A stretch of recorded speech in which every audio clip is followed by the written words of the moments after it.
Kita jumpa lagi dalam satu paparan masih tentang hukum, tapi kali ini akan kita angkat kontrak, khususnya tentang kontrak pengadaan barang dan jasa. Kenapa kita coba angkat kontrak pengadaan barang dan jasa? Karena kontrak pengadaan barang dan jasa ini memang munculnya di dalam praktek. Di dalam perjanjian kita mengenal kontrak-kontrak yang timbulnya dalam praktek, kita katakan sebagai kontrak-kontrak innominat yang tidak diatur secara khusus di dalam Kitab Undang-Undang Hukum Perdata. Yang kedua, kenapa pengadaan barang dan jasa yang kita angkat juga?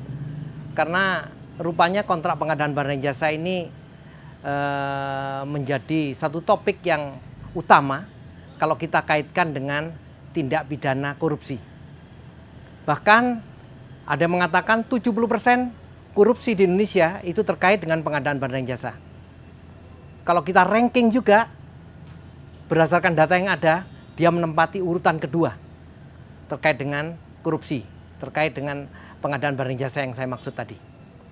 Oke, seperti yang saya katakan, walaupun kontrak pengadaan barang dan jasa ini timbulnya dalam praktek, tidak diatur secara khusus di dalam Kitab Undang-Undang Hukum Perdata, tetapi ketentuan-ketentuan terkait dengan syarat sahnya perjanjian tetap harus mengacu kepada ketentuan umum di dalam Kitab Undang-Undang Hukum Perdata.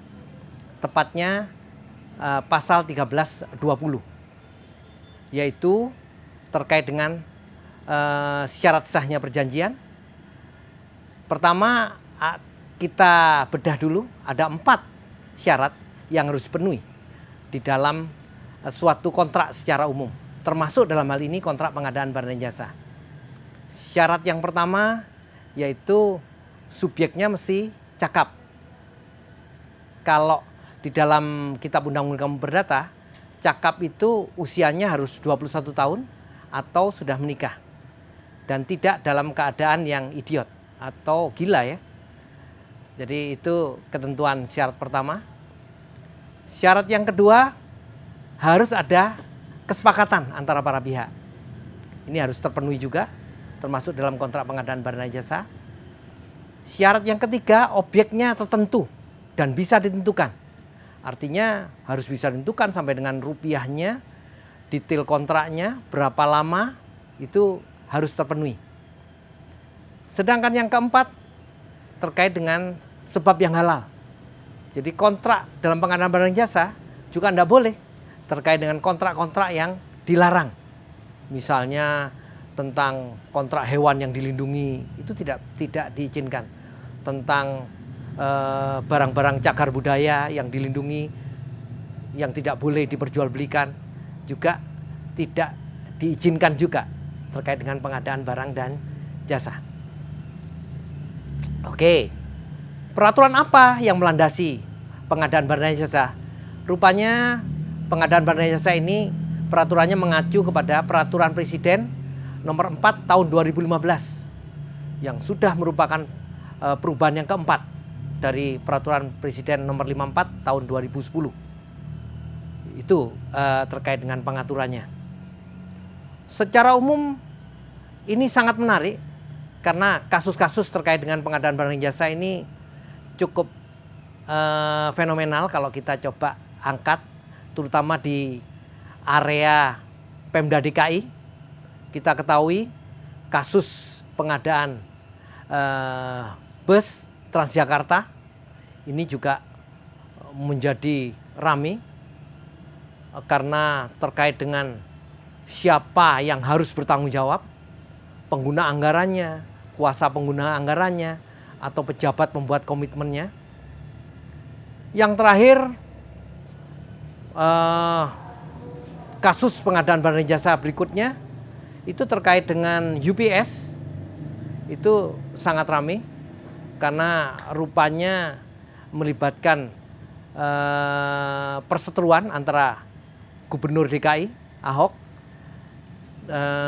dengan salah satu anggota DPR yang coba katakanlah mempertahankan kondisi UPS ini tetap harus ada. Dikatakan juga di sana, wah ini anggaran siluman segala macam ya. Nanti itu yang menjadi kajian menarik yang akan kita bahas pada sesi-sesi berikutnya. Oke, itu saja pengantar yang bisa saya sampaikan sebelum kita masuk ke materi selanjutnya.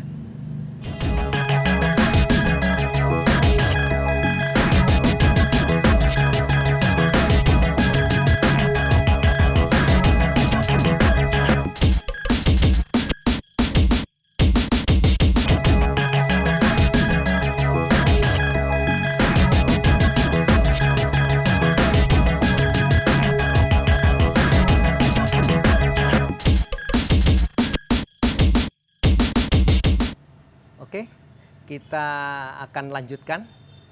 Kali ini kita coba lebih khusus menyoroti tentang pengadaan barang dan jasa itu sendiri. Kontrak pengadaan barang dan jasa ini menjadi kontrak yang sangat khusus sifatnya, yaitu kontrak yang diadakan antara pemerintah dengan penyedia jasa yang biasanya adalah pihak swasta. Itu yang menjadi unik. Keunikan yang kedua, rupanya kontrak pengadaan barang dan jasa pemerintah ini dapat dikatakan sebagai standar kontrak yang di dalamnya ada klausula baku, di mana ada beberapa hal yang sudah ditentukan terlebih dahulu oleh pihak pemerintah. Perkembangan selanjutnya, rupanya kalau kita menyoroti kasus-kasus pengadaan barang dan jasa, tidak saja kontrak pengadaan barang dan jasa ini pada ranah perdata. Ternyata perkembangan berikutnya kita jumpai kasus-kasus kontrak pengadaan barang dan jasa ini terkait juga dengan aspek pidana. Karena banyak juga penyelenggara negara yang terkait dengan pengadaan barang dan jasa ini akhirnya dibui ya. Artinya diproses karena merugikan keuangan negara. Kondisi ini tidak terlepas dari undang-undang yang kita kenal sebagai Undang-Undang Tipikor, tindak pidana korupsi. Jadi pengadaan barang jasa yang rupanya bisa merugikan keuangan negara ini bisa dikriminalisasi, bisa terkena apa yang kita katakan sebagai tindakan pidana. Ini yang unik. Padahal kalau kita ngomong kontrak, ranah kontrak itu ada di KUH Perdata. Kasus yang real misalnya ada beberapa yang terkait kontrak pengadaan barang jasa yang akhirnya masuk ke ranah tindak pidana korupsi terkait dengan Menteri Agama. Ya, ini terkait dengan kasus pengadaan catering dan penginapan ya untuk haji. Itu juga kena tindak pidana terkait dengan pengadaan barang dan jasa. Kemudian yang kasus yang paling menarik berikutnya yang masih berproses. Ini kasus mantan Direktur PLN kita yang kita ketahui, Pak Dahlan Iskan, itu terkait dengan pengadaan gardu listrik, juga terkena kasus yang diseret juga ke ranah pidana. Dari dua kasus itu kita bisa soroti, ternyata pengadaan barang jasa ini bisa bermuara ke pidana. Padahal kita ketahui kalau kontrak biasanya ada di ranah privat, bukan hukum publik. Itu yang nantinya menjadi bahasan yang harusnya jauh lebih menarik untuk jadi kajian yang lebih detail lagi ya. Kenapa demikian?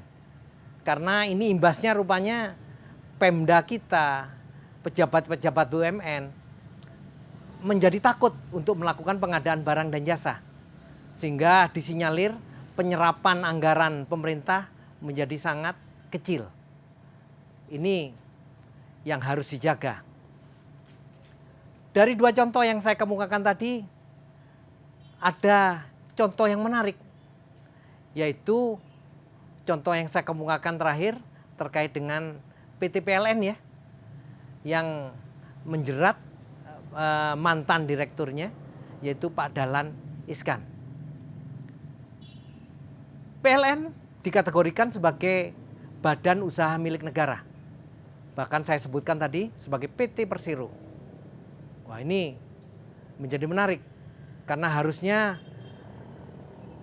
bisa mengacu ke undang-undang yang lain. Tadi sempat saya sebut bahwa terkait dengan pengadaan barang jasa ini, undang-undang yang harusnya dipakai adalah Peraturan Presiden Nomor 4 Tahun 2015. Itu terkait dengan pengadaan barang dan jasa pemerintah. Tapi kalau untuk BUMN, rupanya ada pengadaan barang dan jasa yang tidak menggunakan dana APBN maupun APBD. Yang seharusnya kalau tidak menggunakan anggaran APBN atau APBD, ini bisa menggunakan peraturan dari Menteri BUMN itu sendiri. Ini terkait dengan BUMN, apalagi yang badan hukumnya kita katakan sebagai PT Persero. Ini harusnya ada yang membedakan. Bahkan dalam PT kita mengenal ada business judgment rule.